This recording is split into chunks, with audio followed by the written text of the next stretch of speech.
Assalamualaikum viewers, this is engineer Hasnain Rehman representing channel bus mechanics. आज हमारा topic है we will discuss about turbo charger. लेकिन इसे मज़ीद पढ़ने से पहले one should always know the basics and history कि क्यों why there came the need of turbo charger, दुनिया में क्यों टर्बो चार्जर की ज़रूरत पड़ी। So the history begins as कि जब एक्सकवेशन होती थी, खुदाई की जाती थी, तो ऑटोमोबाइल्स ने डेप्थ में जाना होता था। Some time it happens about 20 metre 40 metres. तो जितनी गहराई में जाते थे तो ऑक्सीजन लेवल कम पड़ जाता था। Due to the reduction of oxygen level combustion में प्रॉब्लम आती थी इन द इंजन। तो the engines thought we should put our foot on the tail of this issue, हमें इसको सॉल्व करना होगा। तो that's why they invented a mechanical equipment, एक मैकेनिकल डिवाइस जिसे नाम दिया टर्बो चार्जर। तो इसके नाम में इसकी वर्किंग है। टर्बो मीन्स एनीथिंग, कोई ऐसी चीज़ जो इन्हेंसमेंट कर दें टू द वर्किंग और परफॉर्मेंस। तो इसीलिए टर्बो चार्जर को दुनिया में इंट्रोड्यूस किया गया था। What it does, it helps the engine to provide it good oxygen level for the better combustion.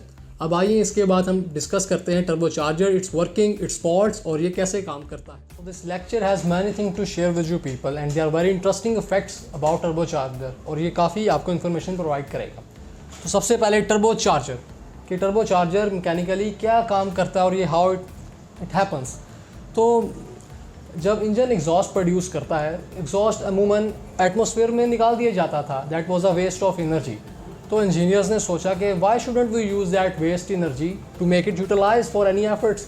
तो उन्होंने क्या किया, जो एग्जॉस्ट यानी वेस्ट एनर्जी थी उसे दोबारा इनटेक के लिए इस्तेमाल किया ताकि कंबस्शन अच्छी हो सके। तो उसके लिए उन्होंने एक मैकेनिकल डिवाइस बनाया जिसे हम कहते हैं टर्बो चार्जर। टर्बो चार्जर ने अब कैसे हेल्प किया? Turbo charger helped us in following veg. It increase the mechanical efficiency, enhance engine output power. ये दोनों तभी मुमकिन है जबकि हमें ज़्यादा ऑक्सीजन मिल रही है इन कंबस्शन। मोर ओवर, ये बात याद रखिएगा कि turbo charger can add up your engine with 70 to 150 horse power.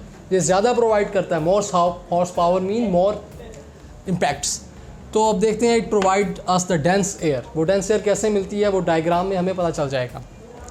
अब टर्बो चार्जर में दो ही हमारे पास पैसेज हैं, एक है इनटेक एंड एक है आउटटेक।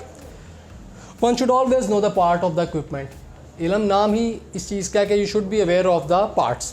तो टर्बो चार्जर किन चीज़ों पे मुश्तमिल है? ये तीन चीज़ों पे मुश्तमिल है। The compressor chamber, shaft.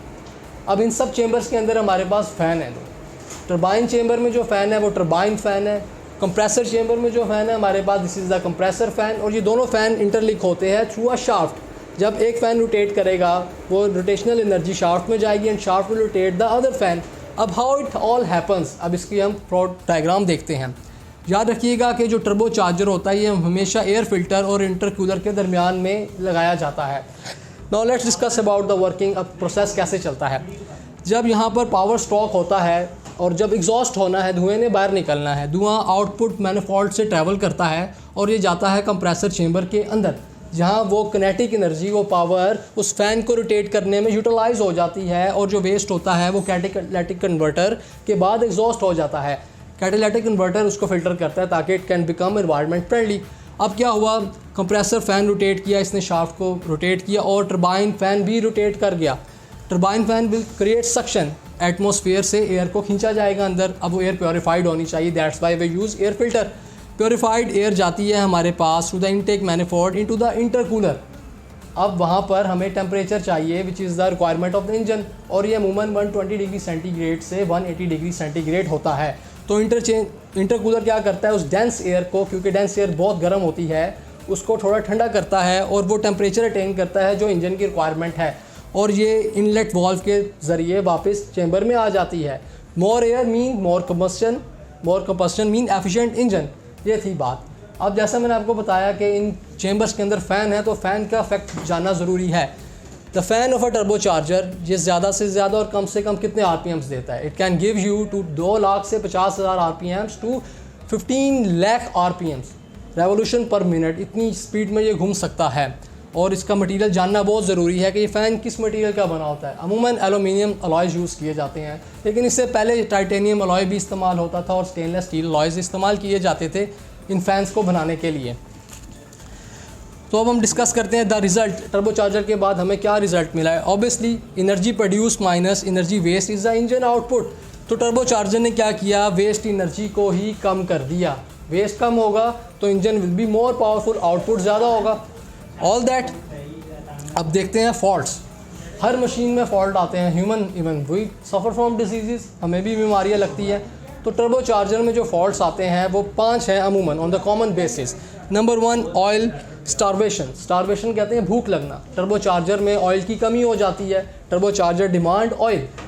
अब ऑयल नहीं होगा तो as they are moving part, friction बढ़ती जाएगी और ये क्या करती है, टर्बो चार्जर को ख़राब करती है, ओवर हीट करेगी या वो जैम हो जाएगा, at stage will come and some time it burst, फट भी जाता है। अगला पॉइंट है हमारे पास द नेक्स्ट सॉर्ट इसके ऑयल कंटामिनेशन। कंटामिनेशन कहते हैं ख़राब हो जाना, आलूदा हो जाना। तो जो ऑयल हमारे पास होता है इन द शाफ्ट चेम्बर वो वक्त के साथ गंदा हो जाता है, जो उसके बाद इसको चेंज ना किया जाए तो क्या होगा, आपकी जो turbo charger it will start getting overheat होगा तो परफॉर्मेंस डाउन हो जाएगी टर्बो चार्जर की।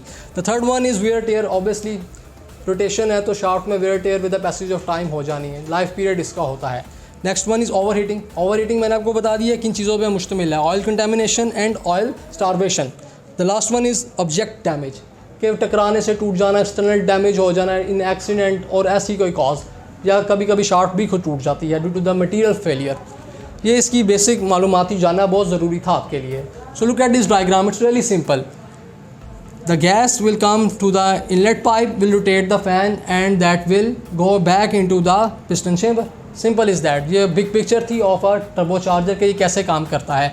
So here is the body of the turbocharger। ये एक turbocharger हमारे पास है। अब याद रखिएगा जो हमारे पास टर्बाइन चेंबर है और कंप्रेसर चेंबर, इसमें फ़र्क क्या, कैसे, how to identify which is turbine chamber and which is compressor chamber. तो याद रखिएगा कंप्रेसर चेंबर हमेशा रफ एंड टफ होगा क्योंकि वहाँ से बड़ी हीटेड गैस ने ट्रैवल करना है। टर्बाइन अमूमन क्लीन होगा, साफ़ सुथरा होगा, आप देख के नेकेड आई से ये इस तरह बता सकते हैं। अब जो हमारे पास एग्जॉस्ट होता है इसका टेम्परेचर 500 से 700 डिग्री सेंटीग्रेड तक है, इसलिए वो अपने कंप्रेसर चेंबर से गुजरता है और उसकी बॉडी को भी डल कर देता है आहिस्ता आहिस्ता। तो that was the big picture of the turbo charger. हाँ, और turbo charger is available for both auto cycle and diesel cycle, it is eligible for the both. So thank you so much for all that, stay tuned.